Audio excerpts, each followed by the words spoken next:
kind of one of them sports that progresses, and you try to push the limits a little farther and a little farther. Um, Jake, you can probably identify with that, can't you? So you start trying new things, and you do this and do that. Pretty soon you're getting more into the board parks, and you're doing more jumps and, all these different things that they have to offer. And I really enjoyed it and pushed the limits a lot. Sometimes just some injuries, nothing too major, I wouldn't say, but occasionally there was some hurts and injuries and that kind of thing. Very few broken bones, I'm glad for that. However, at this one place where I went all the time, they often had, especially the last couple years I was there, they had a triple, I guess you would call it, along the one tree line that we had. It was kind of off to the one side of the board park. And I used to eye them jumps up and think, man, someday I'm going to be able to hit them things. It was kind of a goal in the back of my mind. Someday I'm going to get to them things. And we finally got there over a lot of practice of working my way up on smaller ones, moving up, and trying to go bigger on the small ones, and finally moving into these triple jumps that were set up along the side. And they were huge. I mean, they were massive huge. And as I got into it, there was some days when you just felt like you weren't quite on the game for that day. You just shied away from them because you knew that it's too risky to go into it. When you aren't landing stuff right, it's kind of like golf, the way I hear. I don't play much golf, but there's some days your game is just off. And if that's the day that's going on when you're snowboarding that day, you probably don't want to go barreling into them things. You'll probably come out with some broken bones. It's just the way it is. But they were, once I got into it and started doing it, first I tried the first one, and if you can picture with me, the first jump comes in, and it's your smallest of the three. You come into the first one, you're looking at a jump similar to this, and your landing cuts out from about here with a knuckle out here. So if you're not familiar with this, your knuckle is right here where it curls. And you want to land on the down slope. It takes all the momentum out of your dropping out of the air. You want to clear that knuckle and land on the downslope for a smooth transition. If you hit it right, you almost don't feel when you hit the ground. You're coming off, you're flying through the air probably somewhere in the areas of, 15 feet off of the first one. You hit that downslope. So the first one I practiced was that small one at first. And as you came down the ramp came down very quickly, very steep. And if you didn't want to hit that second one, you had to bail in a hurry. Like you had to get out fast, or else you're going to be right into the ramp that goes up the next one, and then it's a major drop-off to come off the side of it. So if you don't land right, you better get out quick, or you're going to be going right up the other one. And so practice on that first one a bunch. Felt like I was getting pretty confident. Then you move to the second one, and that knuckle moves out a little farther, and the jump gets a little bigger. You come off that one, and you go into the last one. And if you ask anybody on these, what's the speed you go in? Because that's very common when you're going into a jump. What's the speed? And the snow varies from day to day depending on what the weather is and how your board is waxed. What's the speed on it? A lot of times people will say, speed check on the first one, maybe a slight speed check on the second one. Third one, you're probably going to have to point it. That means don't speed check, go all the way in. And that third one, by the time we got to the point of being able to hit the first one, the second one, and you're into the third one, my whole point is, when you go into that third one, you better be all in, or you're in big trouble. If you start up that ramp and you decide today's not the day, you're not in good. You can try to come to a stop, but you're probably going to crash over that edge, or you're going to go off the side, and it's all cut out of ice, so it's very, very hard. But my point is, and this is what we're going to talk about today, when you go into that third one, you had to be all in, full commitment, and no brake checking or nothing, because that gap between the knuckle and where the end of the thing is probably somewhere in the areas of 60 feet, somewhere in that area.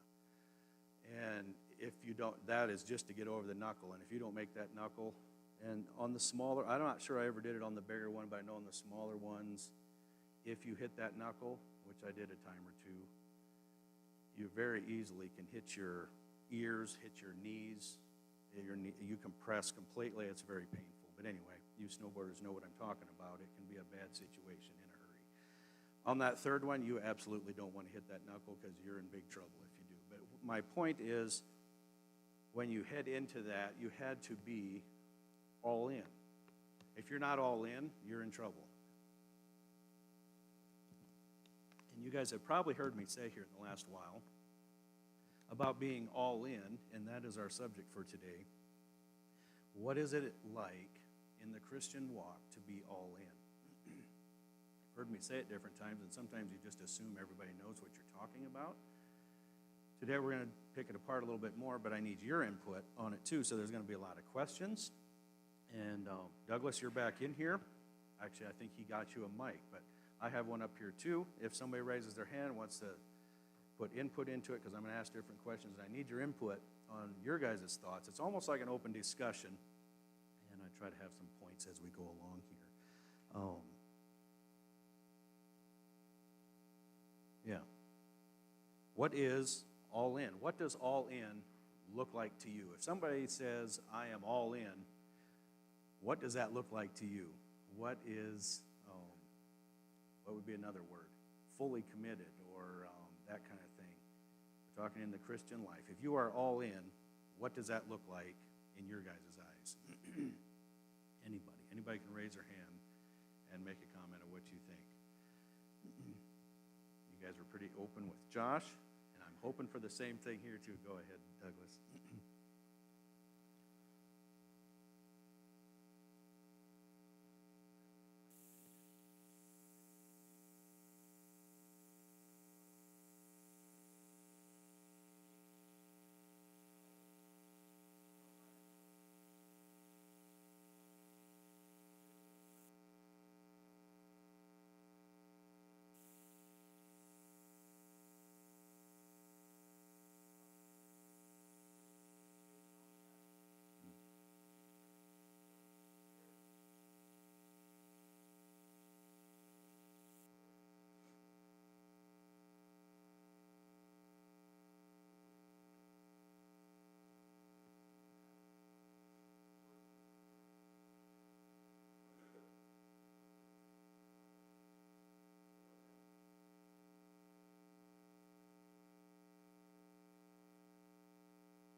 Somebody else. What does all in look like to you, Gideon?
very similar to the verses we read at the beginning. Whoever will lose his life for my sake will find it. You don't really have any care about yourself anymore because your focus is all on Christ. Something else, add to that question, what does all in look like to you? If you would, probably in your mind, or you could very easily, maybe some of you do, a person may come to mind that you think of that, man, I know this person, they are all in. What are some characteristics that go along with being all in? What would be some things that stand out to you, say, in that person's characteristics that would tell you that person is all in? Go ahead, Enos.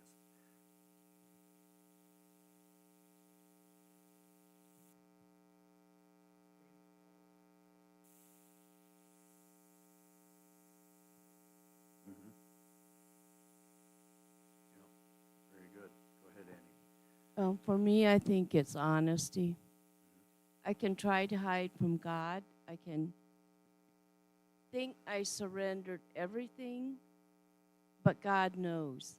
And I keep telling myself again and again, it doesn't matter what I'm trying to hide. God knows it's there. Mm-hmm. And when I become completely honest and just tell the Lord, I have peace.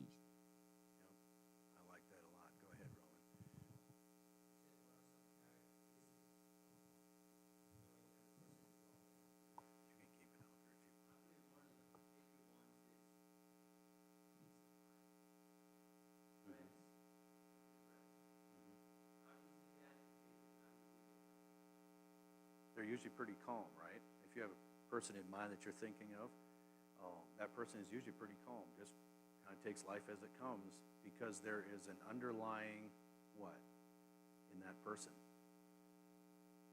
There's an underlying rest and a joy that the cares of this world really don't bother them. Go ahead, or Gideon.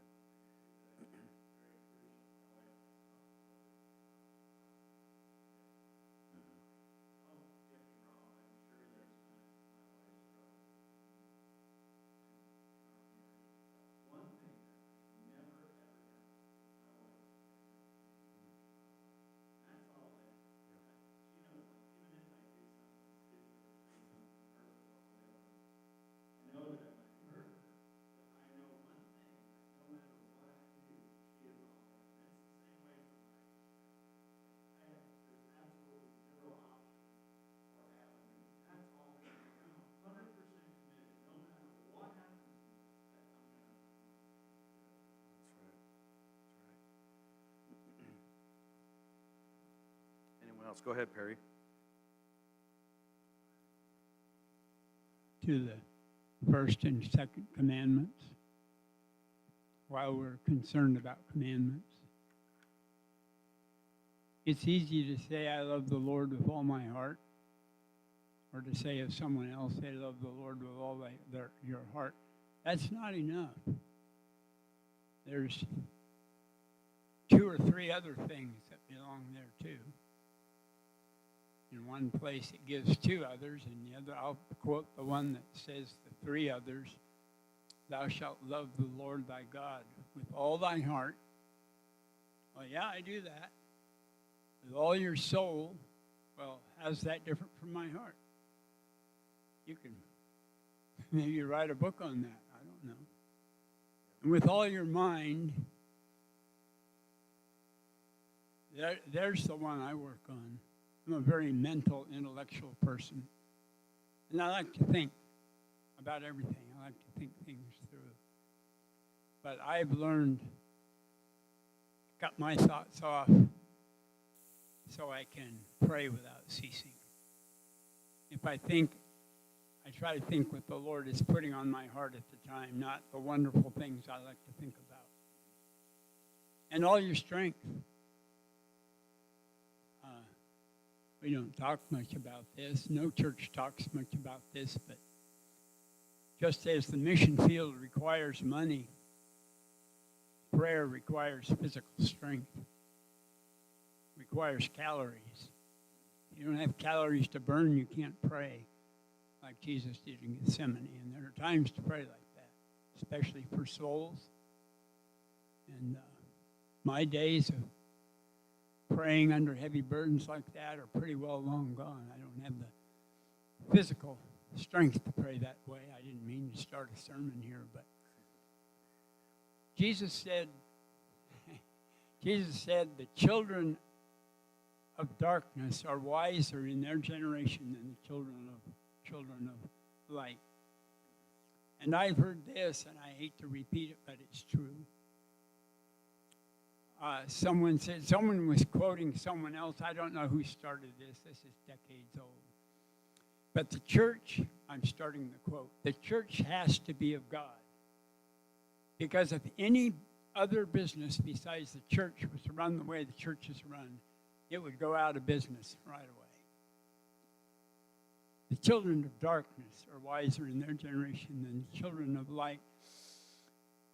I've thought a lot about this verse, and having been in many churches and for all my life, basically,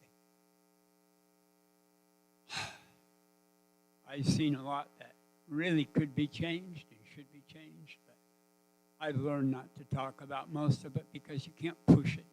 You can pray for it mostly, mention a few things once in a while, but you don't want to pull up the wheat with the tares. Enough on that line. But going back to the church needing some lessons from the world as far as business sense is concerned. The world sends its young men out to war. 16 to 30, depends on the country. That's the age they send their young men out to war. We send them out to play games and to have fun, and we boast about people over 50 as being our prayer warriors. If they only knew that we who are over 50 wish we had the calories to pray like we did when we were young. We don't have it anymore. Our aim is better, but our energy is less. So that's loving God with all your strength. There's other ways to love Him with all your strength. When someone's in need, here's another place where the world is probably a lot wiser than the church. I've been in several first aid courses over my career, and mostly in factory work or physical work of some kind. And you go through first aid courses, and one thing is about CPR. I don't know what it's like today, but a few decades ago when CPR first came out, we were taught when you start CPR, there's only two ways to quit. Period. Either you pass out from exhaustion or someone comes to relieve you. Would to God that we had that kind of physical dedication when people around us are in need and we feel a little stressed because we have to give something or we have to walk an extra mile for them. What kind of commitment do we have in loving Him with all of our strength? So just some thoughts about the first commandment. Let's go to 1 Corinthians 10:31. It says, "Whether therefore ye eat or drink or whatsoever ye do all to the glory of God." And we kind of answered this already. In a person that that maybe you have in mind that is all in, what are some characteristics that stand out to you in this verse? Whether you do all to the glory of God, what is it about that person? If a person is all in, what is it about him that brings that sense of calmness in that person? And Roman shared with that some too. There's an underlying rest, and it is, and a lot of that would come from already you see his full what? His full commitment, his full surrender already. That shines through very quickly when you talk to somebody they're very grounded. They know exactly where they stand with God. They're not shaken by the things that are going on around them. They're fully surrendered, and that shows very quickly. Another scripture, Colossians 3:23, actually 22:23, "Servants, obey in all things your masters according to the flesh, not with eye service as men pleasers, but in singleness of heart, fearing God, and whatsoever ye do, do it heartily as to the Lord, and not unto men. There's not much focus on a person. There's not much focus on oneself when you are fully surrendered, almost none. Because why is that? Maybe I'm jumping ahead of myself here a little bit.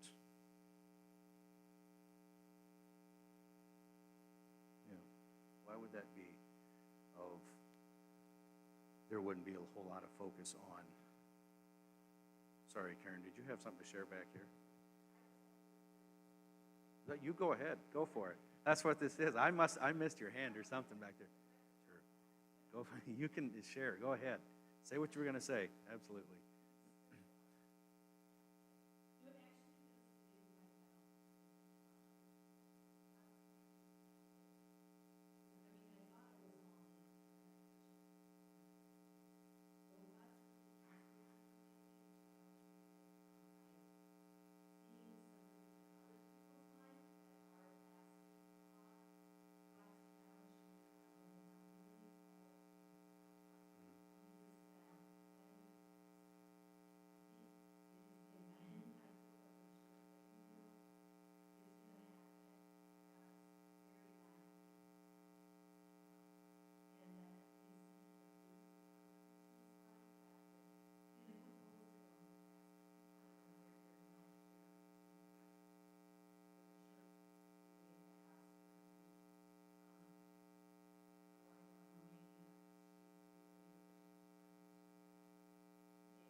What would be a few characteristics that could hinder or be roadblocks to being all in? Anybody got anything to put in on that? Because you're a man. Yep, very true. Something else. I'm sure it'll come out because it always does. What's a roadblock? What's a hindrance to being all in?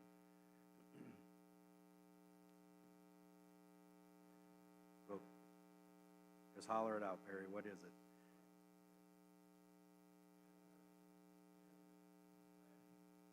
Flesh. Yep. Mhm.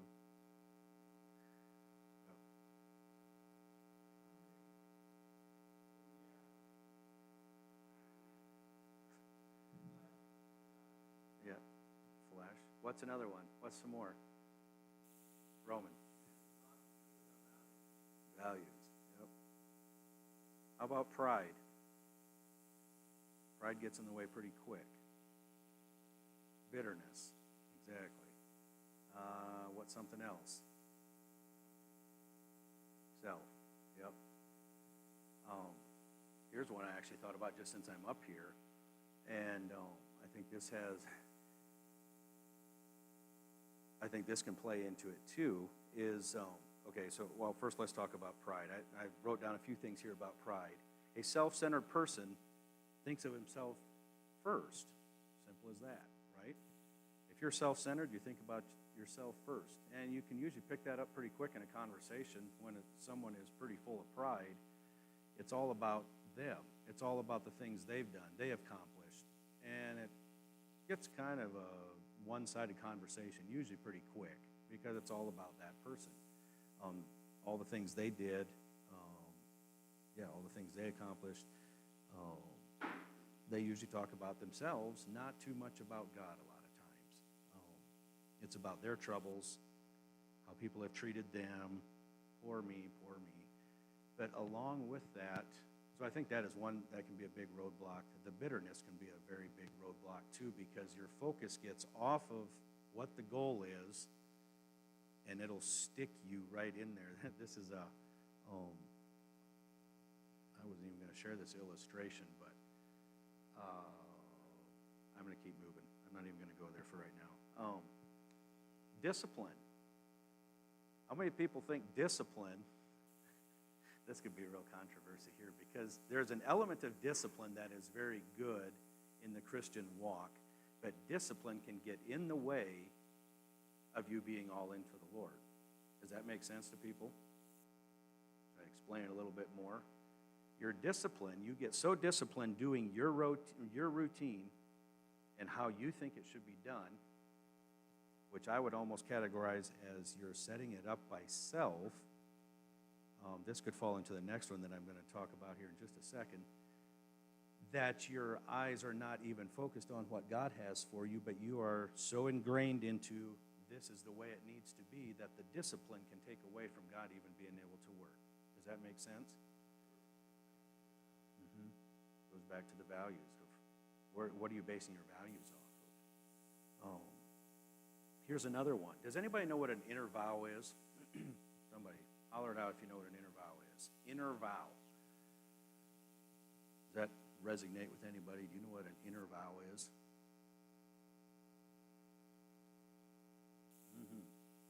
Keep going. Keep talking.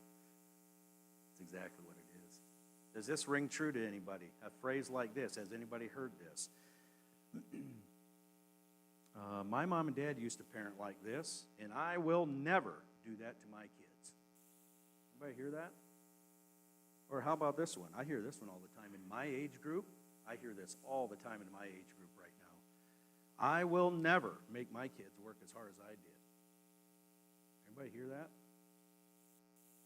I grew up in a poor family, and I decided a long time ago, I will never be poor again. I will work hard. I will do whatever it takes to have money. Everybody hear that? You know what them things are? Them are inner vows. You are putting out there, broadcasting out into the universe. Okay, when we say things, whatever you say, negative or positive, gets thrown out there, and something's going to answer that. Would you not agree with that? We got good angels, we've got bad angels. Satan's got angels, the Lord has angels. When we say things out there into the universe, they're going to get answered. Go ahead, Roman.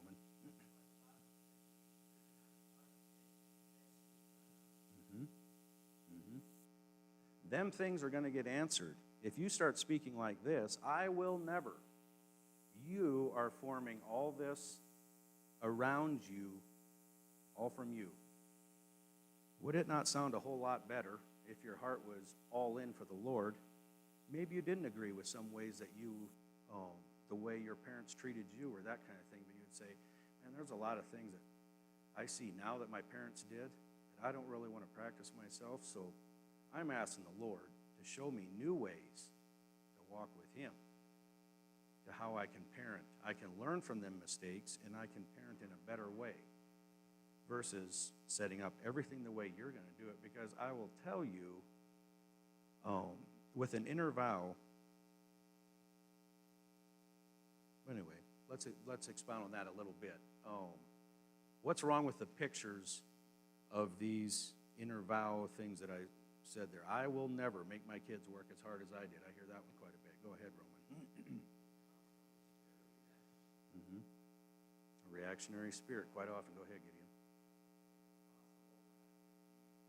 That way about your past, that maybe you're carrying a little bit of bitterness. You could very easily be carrying some bitterness about it, and even other stuff like, we used to be in so and so at church, and just carrying on about looking back and focusing on the past instead of looking forward unto Jesus. I think you really need to examine our hearts. Do I carry bitterness towards those people or that past, or why am I always bringing it up?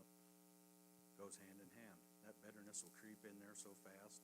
It is a real trick of the enemy. Bring that bitterness. Go ahead, Jerry.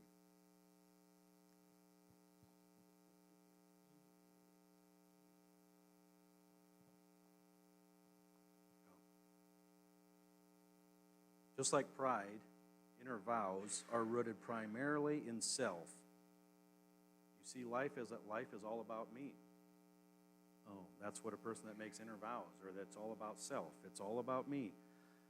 What I have set up and determined to happen, and I will work very hard to make things go the way I want them to be. Remember inner vows. I'll have a caution for that. Be careful, because you're just about ready for a fall.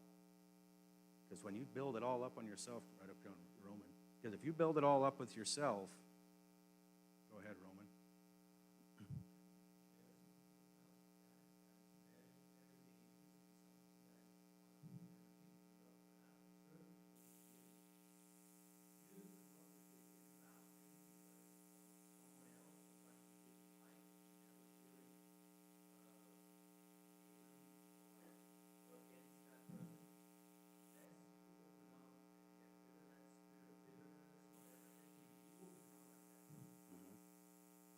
Yep, I was going to share that too. With the inner vow thing, I have seen this played out firsthand with the guy that I worked with in Minnesota. He worked under me for a number of years. We hired him on as summer help, and he kept on working with us for a while.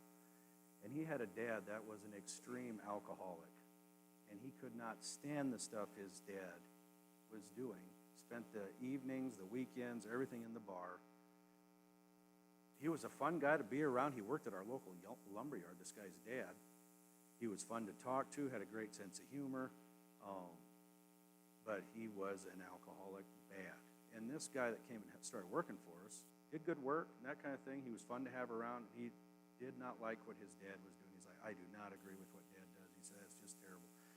But then here and there, you kept hearing these things. I do not ever want to be like my dad.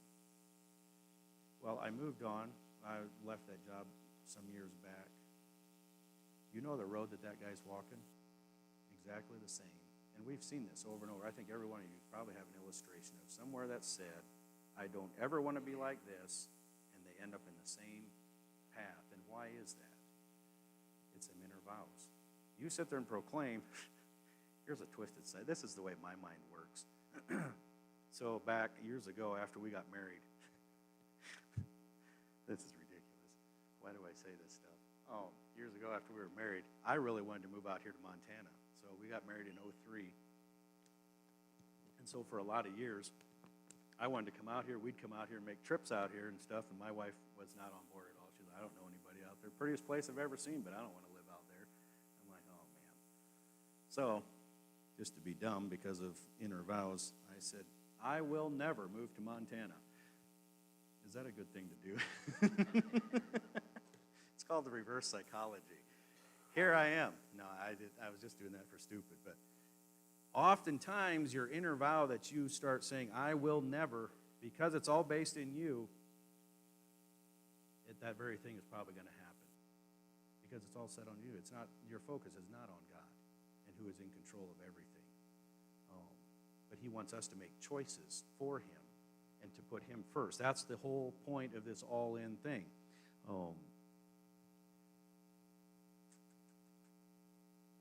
The patterns of, let's see. Yeah, the patterns of these things are exactly what the enemy wants. They want them built up around you. That's what the enemy wants. He wants it full of self. Because it takes God right out of the center of your life and puts you in charge.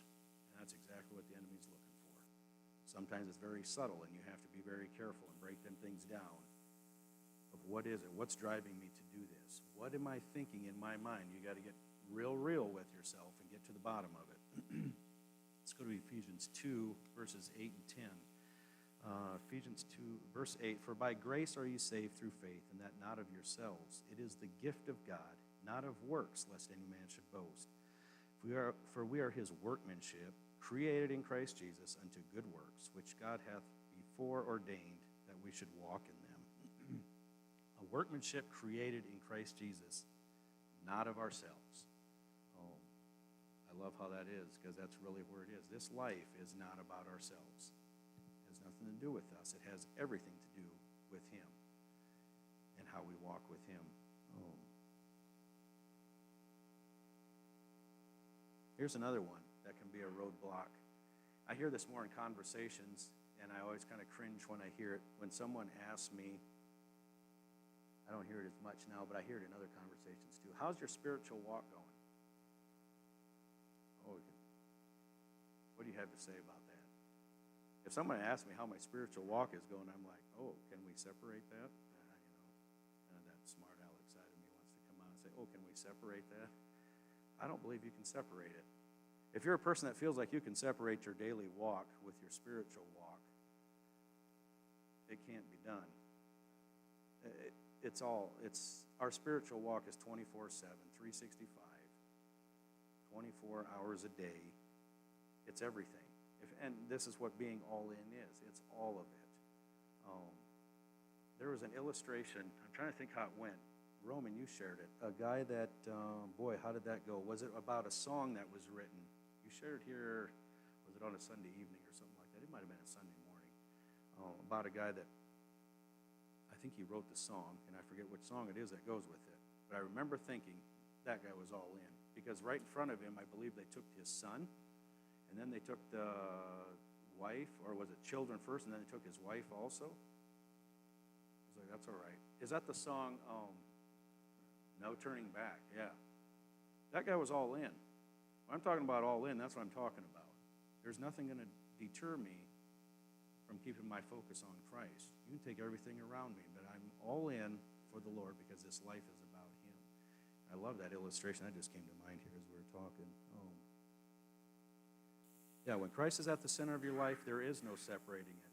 It's 24/7, a walk with God, everything. What does it change on our day-to-day basis if you are all in?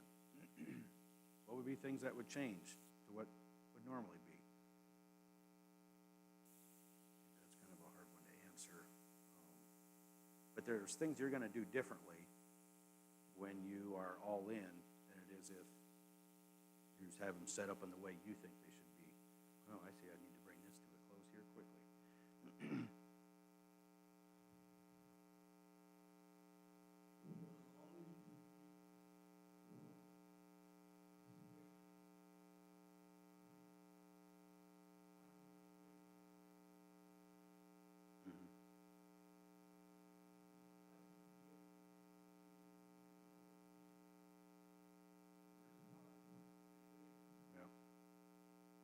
Exactly. Takes the focus off of oneself, and you start looking outside to where can I give, because God has blessed us so richly, where can I give, versus looking at what I can get.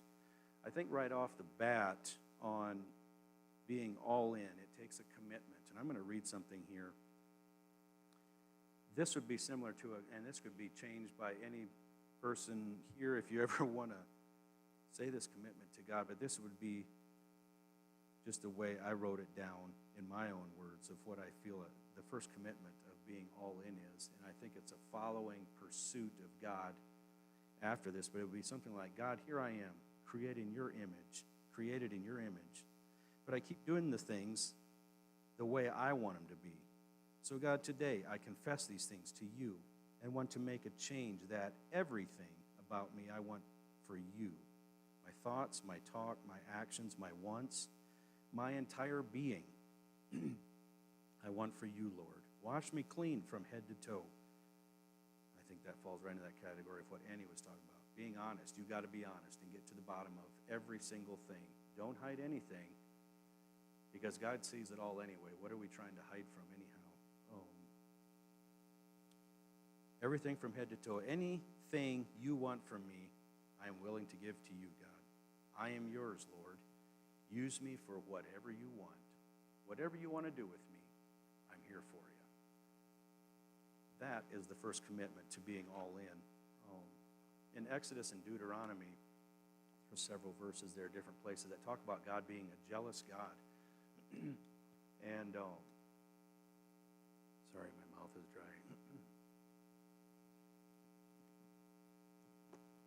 And he wants all our praise, all our worship. He wants all that, but he wants it to come from a pure heart set just for him. Not only does God want our praise and our worship, in everything of us, but he wants all the bad too. Give him everything that we're holding back, that we think we're hiding, or anything like that. It's that honesty again. Get it all out there. God wants all of it. When it says he's a jealous God, he wants absolutely everything of you. And then he can take it, shape it, mold it. He can use them bad things and turn them to good things. It is unbelievable how God can do it. He has a master plan from where you come from, and he wants a full surrendered heart. And he can take what you think looks so dark and ugly, and all of a sudden, it's changing. You're like, well, I had no idea. Now all of a sudden I'm using this to be able to do this. This is crazy. Only God can do that. And he wants all of it. He wants all that dirty, the junk. Get it all out there. He wants every single bit of it. He's jealous because he wants all of it. I believe that is also included in the verses in Exodus and Deuteronomy about being a jealous God. He wants everything. He wants our praise, our honor, but everything else too. John 8:12. Then spake Jesus again unto them, saying, I am the light of the world. He that followeth me shall not walk in darkness, but shall have the light of life. I love that last phrase. You walk with me. You give me everything. You will have the light of life to follow after. He will guide you and teach you, show you, bring things to mind. Go ahead, Roman.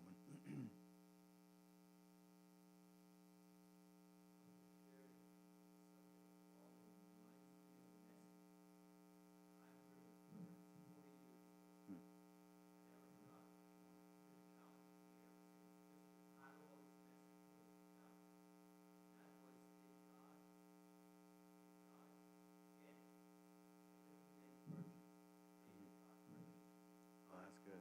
Yep. Yep.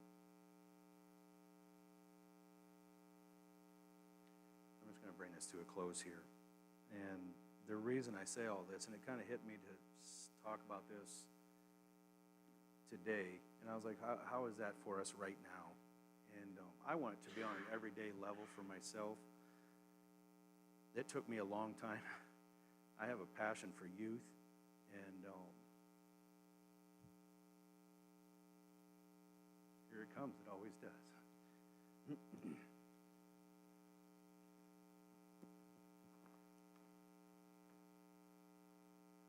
I love our youth. I love the life, the energy. Till I came to this point and said, God, it's all you. I was well into my 30s until I finally got to that point. Youth, don't wait that long. God has so much more for you. I look back and I kick myself, oh man, that was so stupid. But I don't want to stay there because God can keep using you. But make that choice way sooner. Don't wait that long. That was so dumb on my part. But I love the way God is a restorer. And yeah, he can, what is lost, he can bring back. It's unbelievable how he does it. But make that commitment early in life that God, it's all yours. Whatever you want to do with me, use me. So anyway, we're ending an end of a year today. And going into 24, I'm not a big one for New Year's resolutions and stuff like that. Even if the scale is tipping farther than what you'd want it to, it's all right. I'm just not a big one on New Year's resolutions because I see them fall apart so quickly. But this is not a New Year resolution. This is a day-to-day, a week, month, year. It goes on for a lifetime. God, it's all you.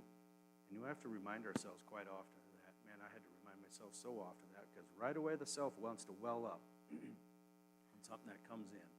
You're like, no, God, it's all about you. What do you want me to do? I know this is what I want, but it's all about you. What do you want me to do?